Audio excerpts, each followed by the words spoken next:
Bon, salut Nono, là, le Dakar historique, il refait parler de lui dans les passionnés et tu as fait le premier. Ouais, je fais le premier et le deuxième. Et comment t'es venu un jour à te dire je vais faire le Dakar? Bah, c'est tout bête, c'est sur une impulsion. On était à Albi à la finale du Challenge Honda. Je finis deuxième. Je ne suis pas très content du résultat final à cause de diverses choses au niveau des points.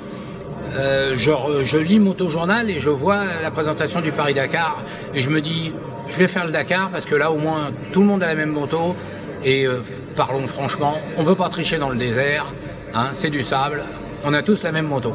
C'était les premiers Dakar, c'était assez vrai on va dire.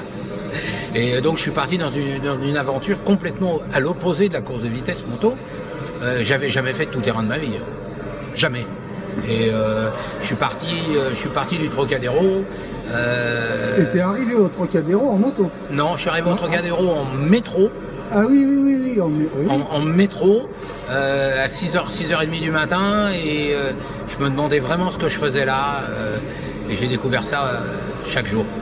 Bon, les bivouacs, la bouffe, l'essence. Ah bah c'était simple, la première année il n'y avait rien, donc la bouffe j'en avais pas, je me débrouillais à droite à gauche. Pour dormir, je dormais dans les aérodromes, dans les salles d'attente, et puis pour ce qui est de l'essence, j'avais pas assez d'argent pour aller jusqu'à Dakar en essence de toute façon. Hein, alors je me débrouillais, quand quelqu'un était tombé, qui avait une patte cassée, bah, je lui demandais si je pouvais prendre son essence. J'aurais fait la même chose dans l'autre sens. Hein. C'était vrai, c'était pas le Club Med, hein, le Paris-Dakar. Bon, puis tu t'es pas lavé pendant 15 jours. Quoi. Ah bah si, bah, parce que je suis rentré au bout de 8. Ah oui, bah oui. Okay. Je me suis un peu envolé en haut d'une dune, l'atterrissage a été très violent.